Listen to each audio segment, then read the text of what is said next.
Assalamualaikum warahmatullahi wabarakatuh. Halo teman-teman, bagaimana kabarnya? Semoga dalam keadaan sehat walafiat. Amin amin ya robbal alamin. Pada kesempatan kali ini saya Muhammad Goris Arkan Masina, kelas MP 4C, ingin sedikit menjelaskan mengenai analisis kebutuhan bimbingan konseling. Sebelum kita meranjak lebih jauh mengenai analisis kebutuhan bimbingan konseling, kita harus mengetahui apa sih itu analisis kebutuhan. Analisis kebutuhan merupakan kegiatan untuk mengumpul informasi yang mengidentifikasi faktor-faktor pendukung dan penghambat atau kesenjangan proses pelayanan untuk menetapkan media yang tepat dan relevan dalam mencapai tujuan pelayanan yang mengarah pada pencapaian tugas perkembangan. Analisis kebutuhan konseling ini dilakukan sebelum suatu program pelayanan bimbingan dan konseling dirancang dan dikembangkan. Pada prinsipnya, tujuan analisis kebutuhan ini adalah untuk mengidentifikasi topik dan media pelayanan yang tepat dan relevan. Ada beberapa pendapat para ahli mengungkapkan bahwa dalam pendapat Brinker, Koch, dan Gill, analisis kebutuhan adalah sebuah proses untuk mengidentifikasi pengetahuan dan keterampilan yang diperlukan dalam mencapai tujuan organisasi. Adapun Molenda, Pershing, dan Breakthrough, analisis kebutuhan adalah metode untuk mengetahui sifat dan luasnya masalah kinerja dan bagaimana cara penyelesaiannya. Dan adapun Gupta, analisis kebutuhan adalah sebuah proses untuk menemukan alasan kesenjangan dalam kinerja atau metode untuk mengidentifikasikan kebutuhan-kebutuhan baru dan masa depan. Secara umum, analisis kebutuhan ini adalah suatu proses untuk mengidentifikasikan pengetahuan, keterampilan, permasalahan, populasi, layanan yang diperlukan untuk mencapai sebuah tujuan. Dapat disimpulkan bahwa analisis kebutuhan dalam bimbingan konseling adalah kegiatan yang dilakukan untuk mengidentifikasi permasalahan diri peserta didik, lingkungan peserta didik, dan layanan bimbingan konseling dalam rangka pencapaian tugas-tugas perkembangan secara optimal. Adapun yang selanjutnya, langkah-langkah analisis kebutuhan. Pertama, pengumpulan informasi. Witkin mendefinisikan bahwa analisis kebutuhan sebagai proses membuat keputusan dengan memanfaatkan informasi yang dikumpulkan. Kedua, identifikasi kesenjangan.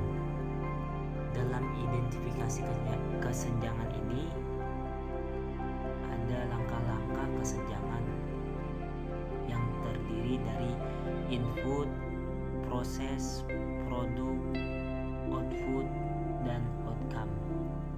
Yang ketiga, analisis performance. Dalam analisis performance ini mengidentifikasi guru, mengidentifikasi sarana dan kelengkapan penunjang, dan lain sebagainya. Adapun yang keempat, identifikasi hambatan dan sumber. Mengidentifikasi hambatan dan sumber ini terkait dengan peserta didik yang menjadi masalah dalam perkembangan pembelajaran. Adapun yang kelima, identifikasi karakteristik siswa. Dalam identifikasi karakteristik siswa ini menyangkut keadaan pribadi individu secara seperti sikap, minat, hubungan sosial, dan lain sebagainya. Dan yang terakhir, merumuskan masalah. Langkah-langkah yang harus ditempuh dalam analisis kebutuhan ini dirinci lebih komprehensif oleh Kaufman, yaitu pertama, mengambil keputusan mengenai penggunaan data pengukuran kebutuhan untuk perencanaan, memilih tingkat kebutuhan pengukuran,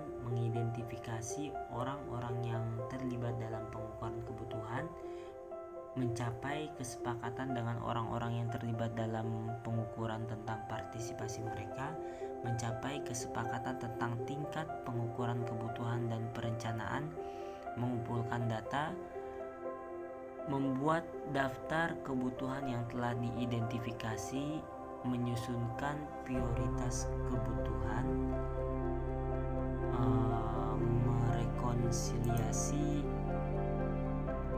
data yang bertentangan, dan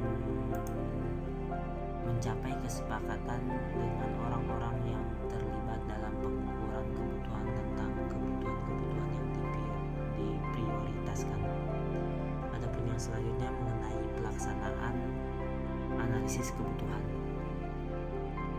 Dalam pelaksanaan analisis kebutuhan ini ada identifikasi kebutuhan.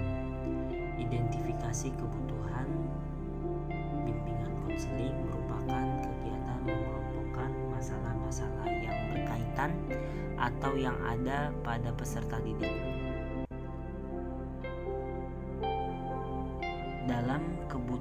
Dalam identifikasi kebutuhan ini melalui karakteristik siswa seperti aspek-aspek fisik, kesehatan, kecerdasan, sikap, dan kebiasaan belajar. Ada pula yang kedua, harapan peserta didik, sekolah, dan masyarakat dapat dianalisis dari tugas-tugas perkembangan yang dijabarkan dalam rumusan kompetensi dan materi pengembangan kompetensi yang ada dalam silabus. Yang kedua,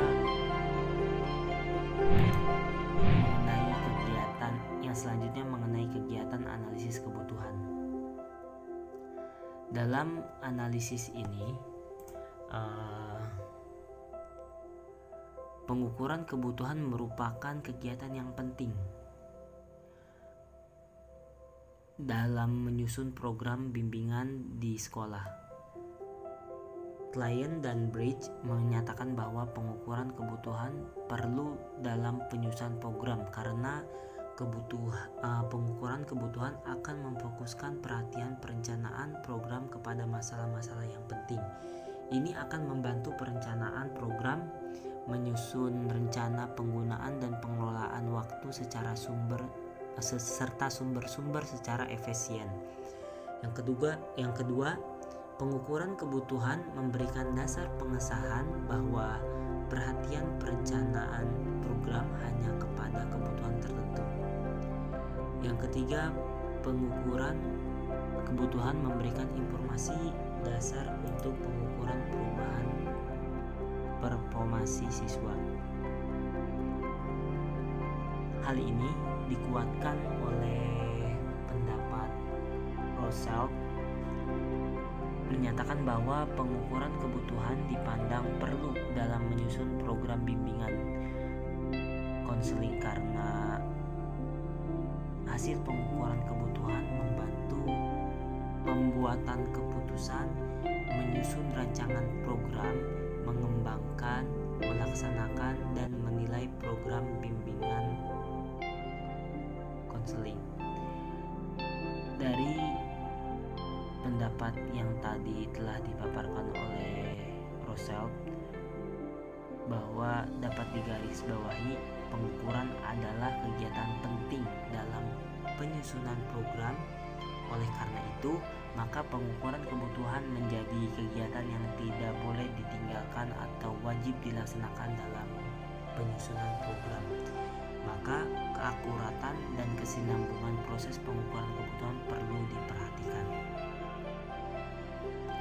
Mungkin dari saya cukup sekian. Terima kasih atas perhatiannya. Wallahu muwaffiq ila aqwamit thoriq. Wassalamualaikum warahmatullahi wabarakatuh.